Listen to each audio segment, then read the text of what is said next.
Hello, I'm Kylie Madge from My Body, My Soul. I'm a personal success coach, a spiritual mentor, and I also teach yoga. And I wanted to just drop in here and have a little conversation about something that one of my yoga clients um, and I were discussing in a class this week. And yeah, she's been a client of mine, been coming regularly to my yoga classes for quite a number of years, at least probably 4 years now. So I do know her quite well.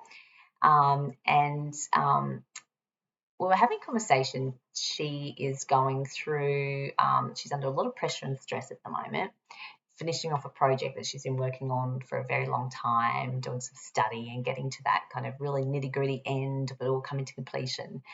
But what I heard was her saying she's starting to develop some pain in her body, in her neck and shoulders, and from kind of sitting at a desk and typing, and the stress kind of coming up into her neck and her shoulders. So we were doing some work in class to help release that tension.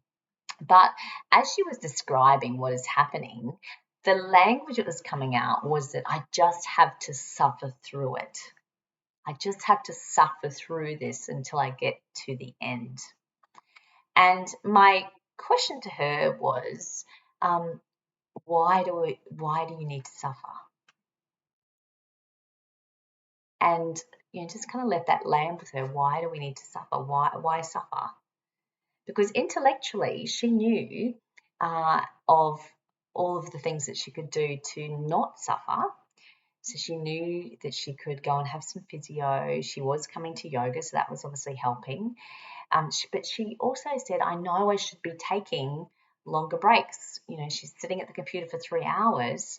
She knows she should be taking breaks and getting up and moving around, but she's not because she has to suffer. Interesting, isn't it? Why do you have to suffer? Why is it when you intellectually know that I need to get up and take more breaks to move my shoulders, because I know that if I sit there for too long, I'm going to get stiff, I'm going to get sore, that tension's going to creep in. Why? What is it that stops you from getting up and instead choosing to suffer? And that is the place I really want to bring to your awareness. That is the place that I work with my clients. It's working out, why is that?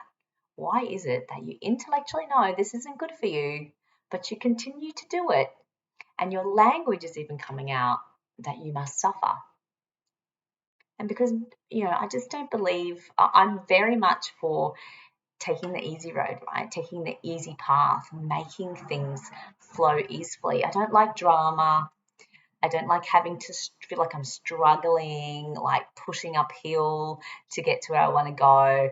I like to remove the things that are getting in the way so that I can just nicely, blissfully travel along life, feeling light and doing the stuff that I love in an easeful, flowing way. And that's how I support my clients who also, want to be able to do that. And so I don't see that there is any need for anyone to have to suffer. And I wanted to bring that to your attention because our language shows us where the place to work is. And it's when we notice our language that it helps us to have that deeper insight into what the belief is that is drawing us in that direction, that is creating that pathway that is driving the choices that you're making, the choice to suffer versus the choice to just get up and release that tension and move your body and take a break, have a glass of water, go for a walk, come back again.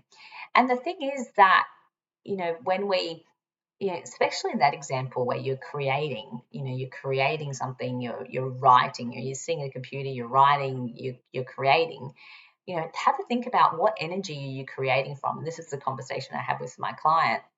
If you're sitting there suffering and that's the energy you're bringing to your work, how is it going to be received by the people who are, reading it, that you're sending it out to?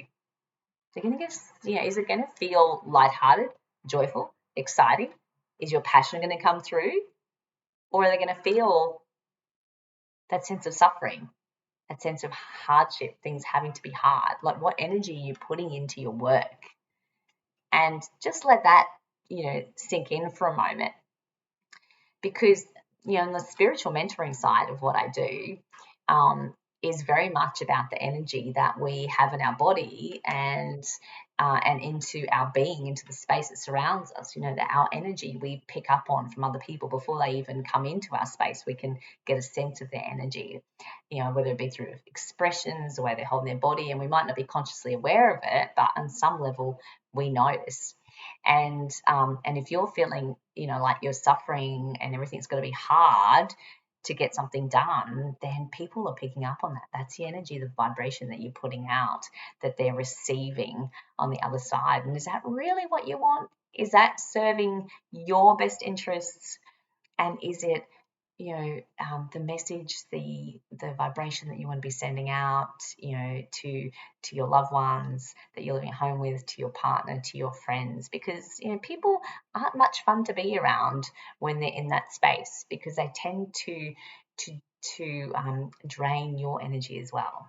So if you're around somebody who's in that space, it can be very draining for you. And so you tend to kind of want to just step away a little bit, not spend too much time with them until they, maybe complete the project or get through that process.